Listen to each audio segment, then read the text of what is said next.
The Atlanta Story is a podcast highlighting Atlanta's most interesting creators, entrepreneurs, and builders.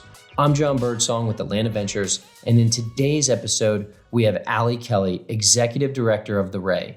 The Ray is an 18-mile stretch of highway on I-85 in West Georgia. The Ray is a peachtree dish for innovation and experiments to make highways more safe and environmentally sustainable. In our conversation, we discuss topics ranging from the results of clear road striping to paving highways with rubberized asphalt mix. After listening today, you'll have a new appreciation of what seemingly small changes and advancements on a road can do to safety, sustainability, and energy. We hope you enjoy the show and subscribe to the Atlanta Story.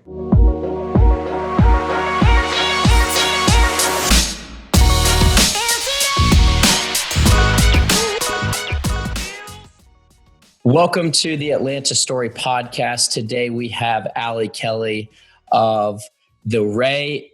Allie, I'm really excited to learn about The Ray. We got introduced by mutual friends, and all of a sudden there's just this amazing project that's happening in West Georgia that, quite frankly, I heard something about, but I didn't realize the magnitude of what was happening, the innovation. So welcome to the Atlanta Story podcast. Thank you so much. I'm so excited to be here with you this morning, Jon. Thank you for your interest in The Ray, and thanks for giving us the opportunity to tell our story. Wonderful. And before we get to The Ray, let's talk about kind of the history of your career, the Georgia Conservancy, which led to The Ray, and really learn about how you became passionate about The Ray before we dive into actually what it is.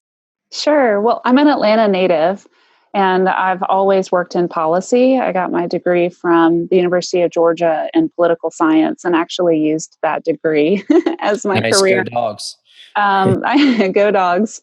I moved away for a while and then came back in the year 2000 and have worked in various capacities in the city, primarily around conservation and the environment, as well as consumer issues. My first job back in Atlanta was with the Rockefeller Family Fund. And during that time, I got to work a lot with the Department of Natural Resources Board. And at that time, former Lieutenant Governor Pierre Howard served on the DNR board. This is back in 2000. So flash forward to the year 2009, when the Georgia Conservancy was looking for a permanent president. Pierre Howard, former lieutenant governor, was serving as the interim president. And Mr. John Sibley, former president of the Conservancy, convinced me to interview for the president's position at the Georgia Conservancy. And through a series of events, I ended up joining Pierre in the leadership of the Georgia Conservancy. Pierre stayed on as the permanent president, and I was brought on board as the senior vice president, working in a leadership team with Pierre. And it was just an awesome opportunity for me to work directly with him after I had followed his career so avidly and had known him, over the course of 10 years or more. In 2011, the former chair of the Conservancy's board, Ray Anderson, passed away, and I attended the funeral with Pierre and with John Sibley. And, not only had Ray Anderson been a former chair of the board, but he had served in some capacity in leadership at the Conservancy on the board and for years. Ray Anderson being the Ray, correct? Ray Anderson being the Ray. Ray Anderson, the founder of Interface Carpet Company, the football player under Bobby Dodd for Georgia Tech, who graduated from Georgia Tech with an engineering degree and went on to build a global billion-dollar business, leading the world in the design, manufacturing, and distribution of carpet tiles. Ray Anderson, the first to deliver modular carpet and modular flooring to the American market, right before the high-rise boom of the 80s hit, where all of our office space went modular. We had the cubicles that could be configured in different ways, and the carpet needed to be more movable than wall-to-wall carpet. So Ray Anderson was the first to introduce the carpet tile, which was the perfect product for that moment. And he built that business from LaGrange, Georgia, to being the worldwide leader, still is today, in modular flooring. And if that career wasn't enough, right? I mean, if that wasn't an amazing American success story and a point of pride for the state of Georgia, that a Georgia boy, a Georgia Tech graduate, could do all of that. Then in the 1990s, Ray Anderson became a pioneer of the circular economy and corporate sustainability and changed the world again, using interface as a proof point that corporations must lead in the stewardship of resources to make sure that we have what we need for today, but also for the next generations of tomorrow's child. So that Ray Anderson had leadership roles with the Georgia Conservancy for decades. And when we lost Ray in 2011, it was a particularly hard blow for the Georgia Conservancy. And within a few years, Ray's youngest daughter, Harriet Anderson Langford, had joined the board. It was important for us at the Georgia Conservancy to keep that relationship strong with the family and with Ray's legacy, and to stay connected to the work that we knew would continue. And in fact, Harriet Anderson Langford's first board meeting at the Georgia Conservancy was my first board meeting back from maternity leave.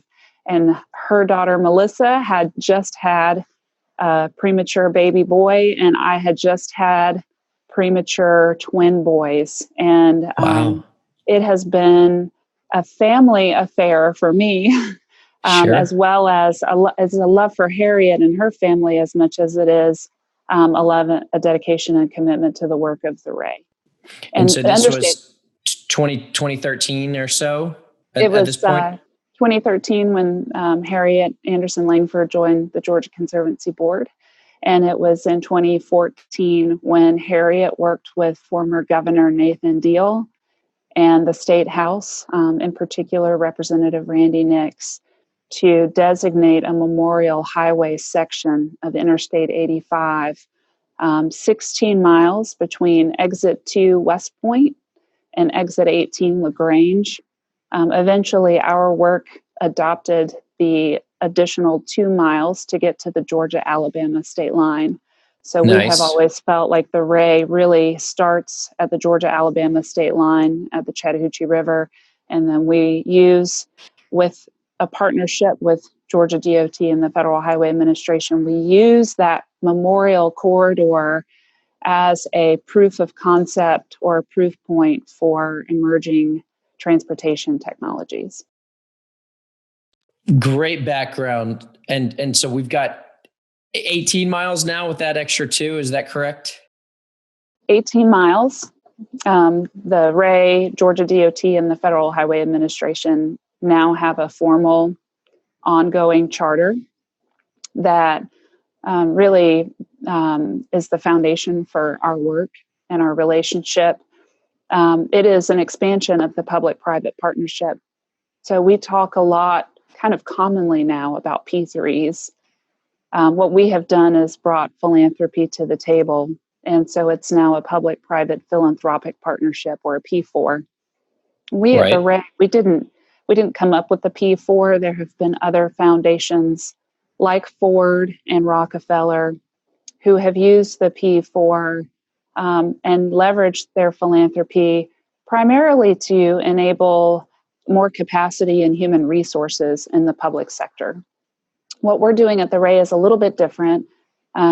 Yes, we are bringing new capacity to state DOTs in the form of our ability to recommend technologies and to forge partnerships with private sector tech companies. But really, more importantly, we're using philanthropy in a public-private philanthropic partnership to build infrastructure. And I do think the Ray is the first to do that. Let's talk about, after the 18-mile stretch of highway, right, which is, like you said, starts at Chattahoochee, and works its way up. So in these 18 miles, what happens? Who's working on it? Is there a lab of innovation that people are in white coats and testing how to make highways more efficient? And yeah, let's start there. Yeah, so it is referred to as a living laboratory, but no white coats. When we're there, it's mainly bright yellow safety vests and long jeans, no matter what season, because the roadsides are dangerous and they're challenging environments to work in. Particularly the roadsides of the interstate, where you've got people traveling 70 miles per hour or faster. Our goals at the Ray are to prove that the technology already exists for transportation to become safer, for us to save lives, also for transportation to clean up its act. In particular, we feel an urgency to demonstrate and to make progress towards reducing carbon emissions in the transportation sector. Part of that urgency is due to the fact that the transportation sector is now the number one contributor to carbon emissions in the United States.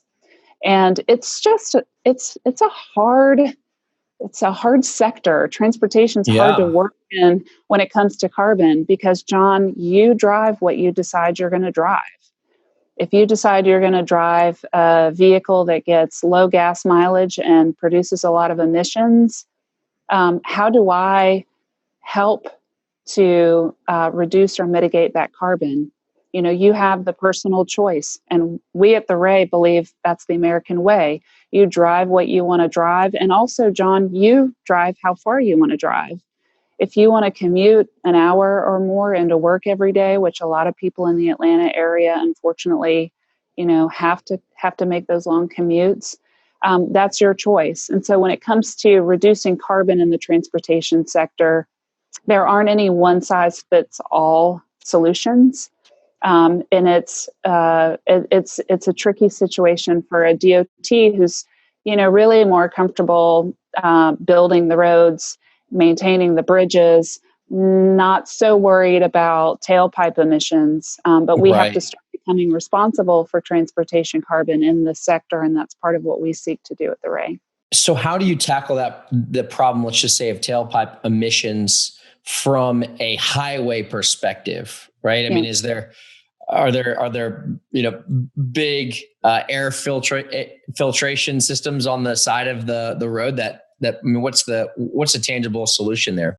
Yeah, so I mean, the technology on ambient carbon capture is still evolving. So we should put a pin in that and revisit it 5 years from now. But we take our cues from Ray Anderson at Interface. He believed that market forces and that the resources and the influence that corporations could bring to the table would make the difference in whatever sustainability issue or circularity issue that Ray was trying to address. And that's how we approach it at the Ray. We believe that there are market forces globally and within the United States that are creating an opportunity we haven't seen in over 100 years for transportation to become electrified. And when we have electric freight and when we have electric passenger vehicles at scale in the United States, that will be our opportunity to drastically reduce carbon emissions because electric vehicles they run on grid power. So the things that we believe are important to do right now, recognizing those market forces, is to work with DOTs to make sure that we're providing the right kind of electric vehicle charging infrastructure, because the market forces cannot play out and they cannot accelerate if people do not see the infrastructure to accommodate their transition from a fossil fueled or a gas powered vehicle to an electric vehicle. How many chargers are on the Ray right now? Yeah. So our very first technology deployment in 2015 was solar powered EV charging. We wanted to provide clean power from renewable energy from the sun to power the cleanest form of transportation that we have at our deployment, which is electric vehicles. So we deployed a 50 kW charging station in 2015, which was the tip of the spear with the technology. 50 kilowatts was DC fast charging at its finest. And we supported that charging station with 12 solar panels to provide that renewable energy. But we also grid tied that entire solar powered EV charging system to make sure that the EV charging station would be operable no matter what time of the day and no matter what time of the year, no matter how many vehicles needed to use it. If it was high utilization and it was in the middle of a storm cycle with very little irradiance from the sun, we still wanted to make sure that the infrastructure would be there. And because we're part of the Eisenhower interstate system, we installed this at the rest area, which is right at the Georgia-Alabama state line. It is offered for free. We don't actually charge drivers money to use the charging station. And part of the reason why is because there's 1960s era US law that prevents the commercial provision of services to motor vehicle users. So that's why we don't see a lot of scaling of the infrastructure, because it's hard to give stuff away for free at scale. You can't engage Electrify America, Tesla, and other ChargePoint, Greenlots. You can't engage these companies in large-scale deployment of EV charging without there being a promise for a rate of return or a return on that investment. So that's a policy issue that we're going to have to work on over time to make sure that more of this infrastructure can be promulgated and brought online across the country.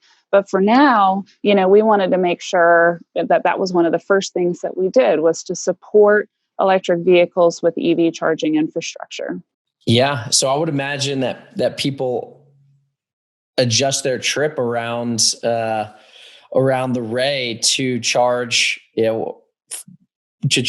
right there, right on that Alabama Georgia line. I mean, can you share a little bit more about the utilization? Oh yeah. So this part of the premise and the promise of the Ray is that our 18 miles is just like most of the thousands of miles of interstate across the country. And like most of the interstate miles, our highway is in a rural or an ex-urban, not even suburban, but we're in an ex-urban area. We're between two capital cities, two large metropolises, and there was not enough charging available in 2015 to get people from one capital city to another on our stretch of interstate. And that is exactly the way it is in Idaho. That's the way it is in Oklahoma, in Virginia, in Pennsylvania, in New Mexico. We have a lot of work to do to provide the right kind of EV charging on the interstate system. And so what we did in 2015 with one single EV charging station is literally we opened up 85 to electric vehicle travel for most models outside of, a Tesla. And most people who drive electric vehicles don't have the means to drive a Tesla. Most people are opting into some of the lower price point, thus also smaller battery range vehicles. And we provided the infrastructure that allows them to actually use that stretch of interstate between two capital cities. And then we went a step further. 50 kW was top of the line in 2015. Now we're in 2020, and we just upgraded that charging station to 175 kW. Wow. This is getting close to what's known as extreme fast charging. Our system is future-proofed, if you will. I know that's kind of a kitschy term, but literally we can add another 175 charging unit to the existing one that we just installed at the point in time that we see that there's the demand for 350 kW charging. We can enable 350 kW charging because the system that we have brought on board is a modular system. It can be easily upgraded. We can double from 175 to 350 with just the addition of another, charging post. So, That's impressive progress. what we're committed to. So look, a Tesla, we'll go back to that example. If you've got a 100D battery on your Tesla and you're charging at 50 kW, that's 2 hours. Nobody wants to hang out for 2 hours, not at a rest area, not on the side of the interstate. It simply doesn't meet the convenience criteria that we should hold ourselves accountable to for strategic EV charging on the interstate system. Those lower levels of charging are perfect for, places where people work, where they dine, inside cities and metropolitan areas. But on the interstate, if I've got a 100D battery and I've got a 175 kW charger, I can get John, maybe you pull up with 20 or 30% left on your battery and you want to get up to 80, I can get you there in 20 minutes or less. Yep. That's the bar. On all Huge. Interstate charging, it needs to do the math and be able to get people in and out in 15 to 20 minutes. And we're going to take a quick break here and share that this podcast is brought to you by Atlanta Ventures.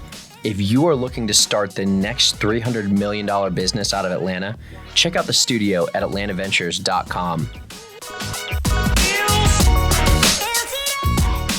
And so where does the Ray fit on a national level, right? I mean, are there other initiatives like this where, and correct me if I'm wrong, but it sounds like electric charging is really a strong value prop and thesis that y'all went into in 2015. Help us understand where it fits on the national level, and then I also want to talk about things outside of just electricity and some of the other initiatives on this this laboratory. Sure. So I'll start broad and then zoom in. At the federal level, we have policies that would create hundreds of millions of dollars in grant funding for infrastructure for electric vehicles. Senator Carper last year filed the Clean Corridors Act of 2019. That language has been rolled into transportation reauthorization language in 2020 on both the House and the Senate side. So clearly there's support for long-term significant funding for electric vehicle charging infrastructure on our interstate and highway system. Mm-hmm. The Ray does not just work in Georgia. Georgia is our home. We're committed to continuing to build future forward and impactful infrastructure on our 18-mile corridor. And we are committed to Georgia DOT to continue working with them as their premier innovation partner. But we work with several other states as well. And why is because we don't have enough time to be content to brighten only our own corner. That was one thing that Ray loved to say, brighten your corner. We feel like it's important for us to shine the light in other states and other corners as well. Because scaling these technologies is critically important. Saving lives and reducing environmental damage, particularly where transportation carbon is concerned, we need to, just by virtue of the fact that these are good things to do in transportation, we need to do them beyond the Georgia state line. Sure. We need to be doing them in Texas. We need to do them in Maryland, in Minnesota, in Florida. So, to that end, we're working with Minnesota DOT as they scope a strategic EV charging plan for their state's infrastructure. We're actually a member of their advisory council. We're also working with Florida DOT as they start to scope out their EV charging plan, and they've leveraged stakeholders from all different sectors. But, we have a lot of, now we've got 5 years of experience at the Ray of what interstate EV charging infrastructure should look like and how we should power it with clean power. So we're very happy to be brought into these kinds of discussions. Also with Maryland DOT. And I want to just call out the supply side of this, which is the renewable energy side. Maryland DOT has a statewide solar program using all of their DOT assets. for Wow. onboarding new solar power. Park and ride canopies, interstate roadsides, the Maryland port holdings that DOT has. Also, we work with Maine DOT. They've received approval for 4 solar sites in Maine through the DOT, 3 on the roadsides of the interstate and 1 at an airport. So it's not just about the EV charging, which is the demand side or the utilization side, but we also are trying to support states as they endeavor to bring on more renewable energy generation at the roadside so that we can power EV charging for passenger vehicles, and in the near future, EV charging for freight vehicles. We need to make sure that we're powering that right there on the roadside with clean energy generation. Allie, it seems like this is a no-brainer across both sides of the aisle. Are there any industries that don't want to see this happen? I don't know that there are any industries who don't want to see it happen. Part of the reason why I think this is so the raised work has garnered so much support from the GOP as well as from progressives is because it's just smart. It's just smart business. And I go back to market forces, right? If you are responding to market forces in a way that creates jobs and creates more productivity, these are efforts that everyone can get around, right? So can get behind. So, maybe if I'm talking about global warming and carbon, maybe that's not as a pressing issue to, if I'm talking to 10 people, we may have 4 who think it's a pressing issue and 6 who think that maybe the science isn't right. Right. So I try to focus our state of Georgia and other states on the missed opportunities in the transportation sector to achieve more productivity and get more from what we already have. Sure. We used 5 acres of roadside on the Ray at exit 14, which is one of the LaGrange exits. We used 5 acres of DOT's empty, eroding land, at a Diamond interchange, and brought Georgia Power, the Public Service Commission, a broad set of partners to the table with the Federal Highway Administration. And now there are 2,600 high efficient solar panels generating a megawatt of energy from that 4 acres that was empty just a year ago.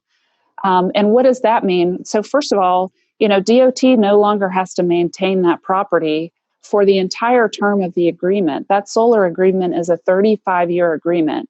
So maybe it's just 4 acres, but it's 35 years of DOT not having to pay for the maintenance of that 4-acre site. And that is a proof point of what would happen at scale across the state of Georgia and across the United States. If DOTs took property that they were responsible for mowing the grass, for spraying the weeds, responsible for some level of upkeep, maybe it's trimming the tree limbs. What if you took at scale that property and turned it into a more productive activity like generating solar, clean, energy from solar panels or from wind turbines? The utilities then have the responsibility to take care of the property, and DOT can now take the money that they were spending on the roadsides and they can move it to something more mission critical like bridge maintenance or new infrastructure or smarter infrastructure. And that is responding to market forces with activities that create jobs. We're creating clean energy jobs. We're using forgotten and underutilized property. We're doing it in a way that maintains still the safety of the interstate. And we're generating all of this power on the interstate system where we're going to need it to charge EV freight. We're going to need extreme fast charging, megawatt, 2 megawatt charging for, the electric freight that UPS and Walmart have already bought. They've already bought hundreds of electric freight vehicles from Tesla and other OEMs. And so we need to be thinking today about what that infrastructure for electric freight, what it looks like, where it exists on the interstate roadsides, and how to make sure that we're supplying it with clean power. Well, the passion is very clear and it's obvious, which is fun. Let's talk about safety and beauty, which are some of the other pillars of the Ray. Can we pivot the conversation from environment to safety? Yes. So right now we're losing as many as 40,000 Americans every year on our interstates and highways due to crashes. And I don't know how that isn't the headline, the perennial headline. I feel like that's so many people lost. That's so much lost productivity, and that's so many broken families. And we don't tolerate a crash rate and a fatality rate like that in other transportation sectors, like aviation. We don't tolerate it. But I think that we've kind of accepted it in surface transportation with our cars and our trucks and buses. And frankly, we at the Ray just reject it. And we work with, some great partners in this. All DOTs have the number one mission of safety, as well as the Federal Highway Administration. The National Safety Council has the Road to Zero initiative. Private companies like 3M have initiatives around safety where not one more life lost. We're going to zero deaths. And I think there are so many things that we can do. I think we have consensus that connected and autonomous vehicles and that kind of advanced smart mobility is going to be our breakthrough moment in transportation safety, where we're going to be able to reduce. I think the AAA Foundation says 40% reduction in crashes and fatalities because of connected and autonomous technologies. I've heard our Georgia DOT quote a statistic as many as 80 to 90% of the crashes could be reduced by advanced mobility technologies. So we at the Ray have worked with 3M to provide the most highly visible striping as possible on 13 of our 18 miles. That was a project that occurred in 2019 when we resurfaced or applied new asphalt to the Ray. We had an opportunity to apply new lane markings, and we worked with 3M to install their connected roads lane markings. And those lane lines today are the most visibly obvious lines to the human driver, even in the worst weather conditions. At night, right? Day or night, all weather elements that the human eye can see today. But we're preparing for 5 or 10 years from now when autonomous vehicles and their computer vision systems will be sharing the road with humans. And I think everyone now understands that if a vehicle on using some level of autonomy, if a vehicle cannot see the lane lines, then it cannot operate. So even the smallest things like being able to see the lane to maintain the lane are incredibly important to the development and deployment of autonomous vehicles. So that's kind of the infrastructure, the physical infrastructure piece of this. We also are working in one of the nation's most pioneering connected vehicle projects with Georgia DOT and Panasonic, which is to build a data management platform for connected vehicle data streams. And this is, you've probably heard that the Automobile Alliance and all of the OEM members have said that they're going to deploy as many as 5 million connected cars by 2025. Those are cars that are going to be able to talk to each other, to warn each other within a certain range of, accidents or dangerous driving conditions due to weather or, construction sites up ahead, so we can help keep workers more safe. Our goal with Georgia DOT and Panasonic is to hear that information directly from the cars, to listen to their car-to-car conversations, and to have a regional or statewide view of what that data looks like so that we can intervene and tell John, hey, 10 miles ahead, there's an accident, 2 right lanes are blocked. We suggest that you get off ahead of that, and we suggest this exit so that we can help to manage the road more safely and respond more quickly and intelligently when something is happening on the roads that could make it less efficient for you to drive or less safe for you to drive. So we're actually doing both. The Ray's doing the AV side as well as the CV side, and we're walking projects forward with DOT at the same time because autonomous vehicle and connected vehicle technology are developing. They're developing quickly in parallel, and actually autonomous cars need a connected environment. So we're preparing both the digital infrastructure as well as the physical infrastructure for companies like, GM Cruise, Drive AI, Waymo, Google's Waymo, to have an opportunity in Georgia on the Ray to Yep. R&D, test, and then deploy.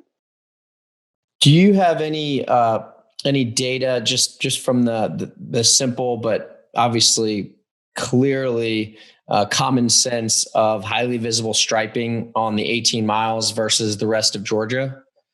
So Georgia DOT is working with 3M to use the connected road striping on more interstate lanes, and that's something that we support. But we, had one of the first stretches of interstate in the state of Georgia to feature the connected road striping. I think that maybe GDOT put it down on I-75 in the Valdosta area right before our paving project occurred. So we may not have been number one, but we were clearly a driver in GDOT adopting more of this, highly reflective and highly visible all-weather elements. Also, what we have tried to do with Georgia DOT is to bring issues to their attention involving lane markings that might be overlooked. For example, it is now standard at GDOT with resurfacing projects and restriping to use dashed lines at all of the exits on the interstate and highway system, because an autonomous vehicle, if there isn't some kind of guide of how to maintain the lane, the autonomous vehicle will start to drift into open areas of merges, of lane expansions, or of lane reductions in a merge. And so you'll end up having an autonomous vehicle literally on autonomous mode, doesn't know where to go. So we need to provide dashed lines at exits and merges to help autonomous vehicles to know how to maintain their lane, to understand, what the continuing basic dimensions of their lane are. And then also, these are all small infrastructure improvements, but they mean so much. GDOT has standardized going from a 5-inch wide lane line to a 6-inch wide lane line. So now there's more lane to be visible, more lane in an element, painted in an element or striped in an element to be visible to an autonomous vehicle. And those have all happened just in the last couple of months.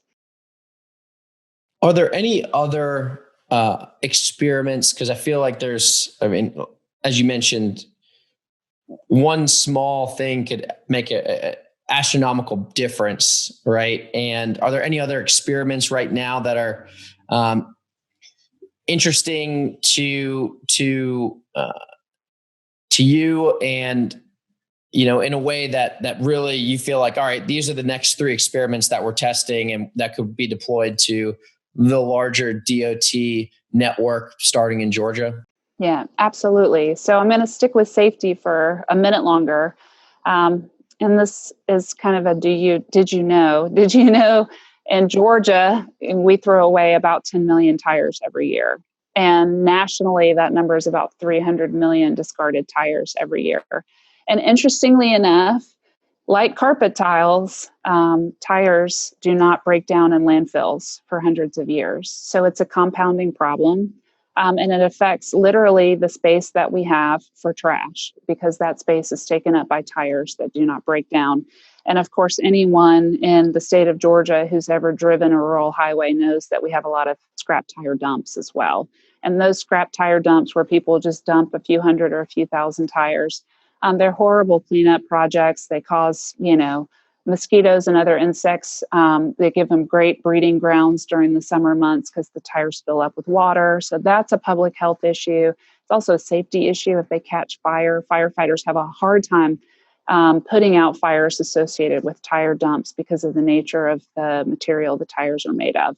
So there's no shortage of reasons why we want to find end markets and productive uses for scrap tires, because when scrap tires cease to be trash and become a commodity, and we build markets around that commodity, then people won't dump them. They won't put them in the landfill, they won't treat them as trash, and they won't dump them on the side of the road. So what we did with the Ray, and this again was in 2019, the Federal Highway Administration and our State Transportation Board member, former Congressman Lynn Westmoreland, worked with FHWA to find the funding to pave 4 lane miles of the Ray with rubber modified asphalt. So we now have a test section on the interstate from the state line to mile marker 1 on all 4 lanes, southbound and northbound, using the GDOT specification that's been approved for the recycling, and really it's the upcycling of scrap tire rubber into high-performing asphalt. Wow. And the safety aspect is not just due to cleaning up the dumps and the dangers that scrap tires pose to communities and first responders.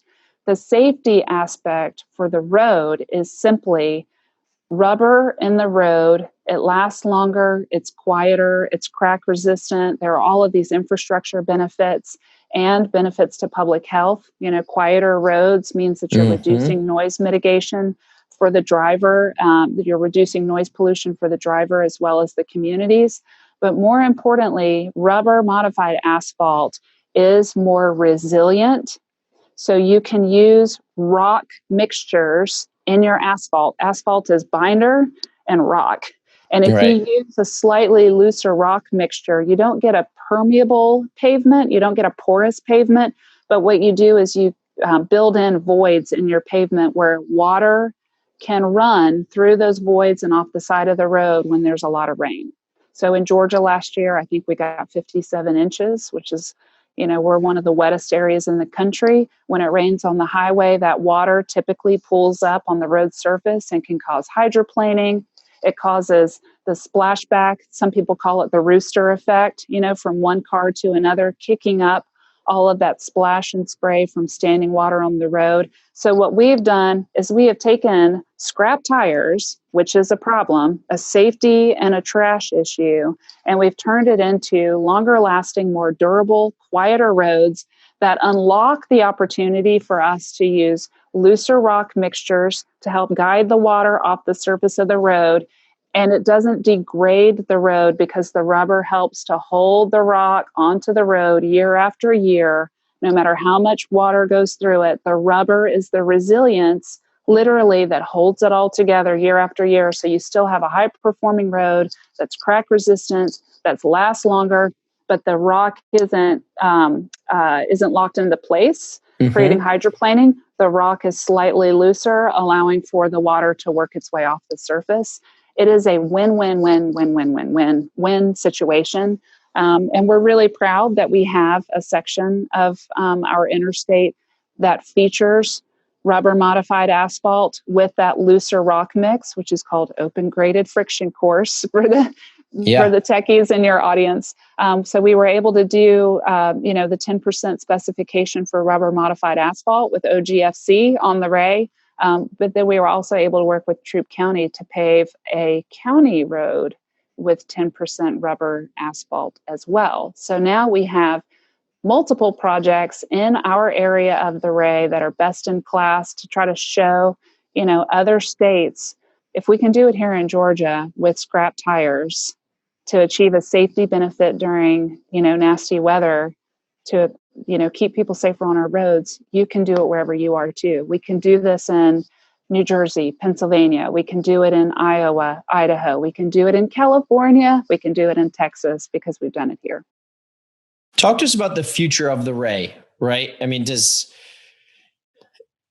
how does the program maintain longevity, right? And obviously, the lab component of this has been well documented, not only in this article, but not only in this interview, but online as well. And I'm elated of all the specific tangibles that you provided. So thank you for that.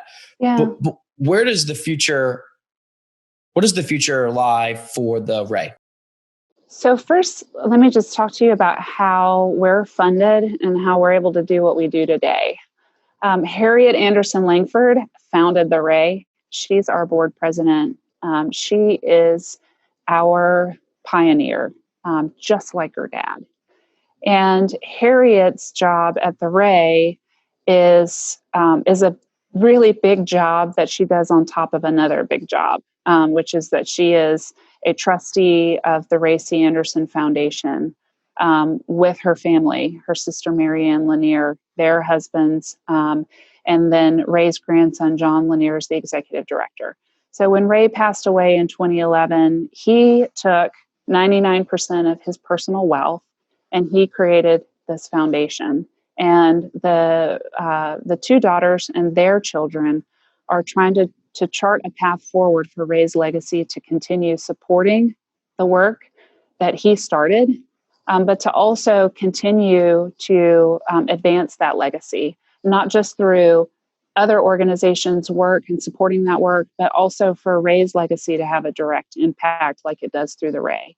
So we get an annual endowment from the Ray C. Anderson Foundation, and that is the philanthropy that comes to its best and highest use through our P4, through our public-private philanthropic partnership.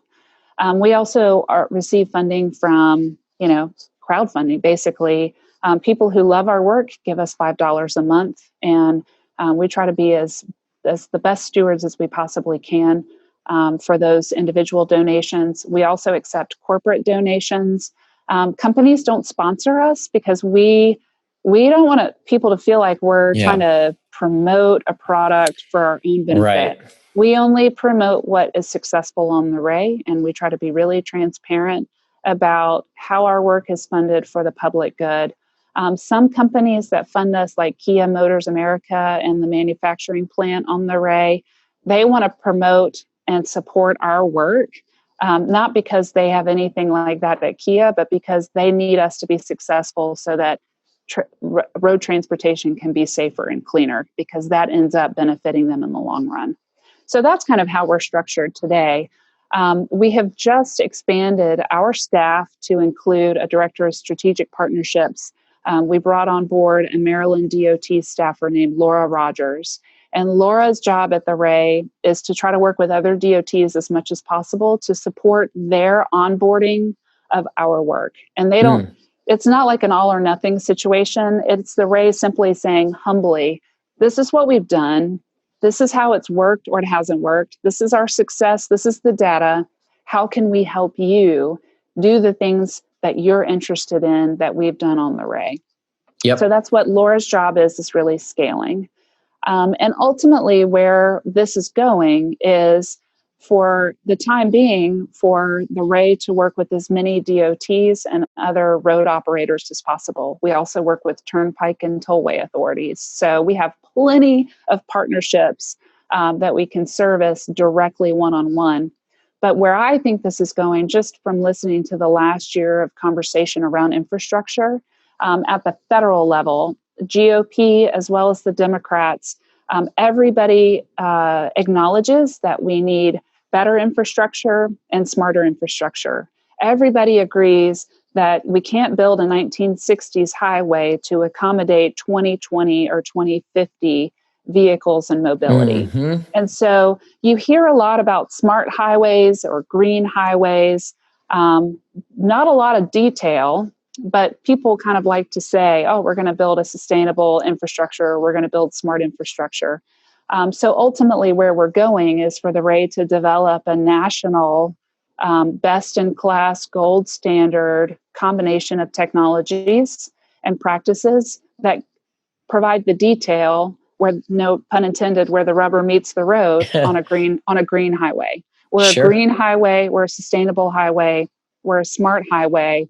And, we're really ahead of the pack, because when Harriet Anderson Langford, on an April afternoon in 2014, when she drove home from the Capitol after being with Governor Deal, when he signed the House resolution that named the highway after her dad, Harriet got home and she had her own spear to the chest epiphany moment. She looked at her husband, Phil, and she said, well, I just put the name of the world's greatest clean industrialist of the century. By Forbes magazine, Ray was called the greenest industrialist of the century. She said, I just put his name on a dirty highway, Phil. Now we got to go clean up the highway. And Phil said, Harriet, what are you talking about, dirty highway? And she said, you tell me what's clean about it. People get into crashes and die. There's air pollution and water pollution. There's scrap tires on the side of the road. There are dead deer on the side of the road. Tell me what's right about transportation. And Phil took out his iPhone and he Googled sustainable highway. And in 2014, nothing came back. Mm-hmm. So if you Google green highway or sustainable highway today, you're going to get the Ray. And that is because the Anderson family decided that they could make a positive change, that Ray's legacy could make an impact, could save lives, could make transportation cleaner. And that's what we've done over the last 5 years with GDOT, with the Federal Highway Administration, with the help of Georgia Tech and technology consultants like Innovia Technology. They're over in Cambridge, England. We built the team. We built the know-how and the intellectual property. We built the set of best-in-class technologies and practices. We actually deployed it on a Georgia highway, and now we got to tell the world about it. Well, Allie, we are coming up on our time, and we always like to end the Atlanta Story podcast with, how has Atlanta helped the Ray, helped you, and really why Atlanta, and we're obviously getting outside of the 285 circumference, but knowing that you leverage a lot of resources from Atlanta. Sounds like you were born and raised, and so can you just give us an idea on the perfect world, or the legacy of Atlanta, knowing that Ray Anderson went to Georgia Tech, played football there, built his business in Georgia. Tell us why Atlanta and how Atlanta continues to help the Ray. Yeah, I think it's always been Atlanta. Like you said, Ray Anderson went to Georgia Tech in Atlanta. His company Interface is still leading the world in carpet tiles, and they're headquartered in Midtown Atlanta. Atlanta is a leader for the rest of the nation. We're the city too busy to hate. And what are we busy doing? We're busy doing logistics. We're busy doing sustainable business. Georgia Tech now has one of the best sustainable business schools in the country, thanks to the Anderson family and their the legacy through the foundation. And also, Atlanta is the home of United Parcel Service, a partner to the Ray. And also, Atlanta is the home of Coca-Cola, Home Depot, all of these companies who have programs that they invest in around sustainability, around green infrastructure, and the number of partnerships that we have between our stretch of Interstate 85 and the corporate community and the sustainability community in Atlanta makes all the difference. Another reason of why Atlanta is because the nature of our leadership in Atlanta, the Atlanta mayor, the governor, the Georgia DOT, the Federal Highway Administration, EPA's Region 4, we really do have an opportunity to create a model for the rest of the country to follow, whether it's a sustainable highway or whether it's a smart, connected, autonomous, and electrified highway. We have the opportunity to do that here because we've got the leadership. And last but not least, what other area connects one of the largest seaports in Savannah with the largest airport in the world in Atlanta, with our interstate system that fans out goods and services across the Southeast and across the country with highways and interstates? It's the state of Georgia, and it all comes together in the city of Atlanta. So I don't think that the Ray could have been possible or possibly this successful without Atlanta. Well said. Allie, thank you so much for being part of the Atlanta Story. Thank you so much.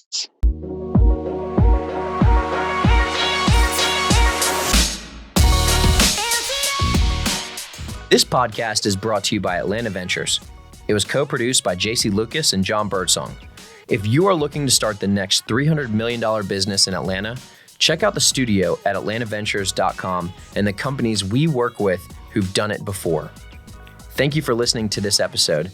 If you enjoyed it, please share it at your next coffee meeting or dinner greeting, rate it, and write a benevolent, eloquent review.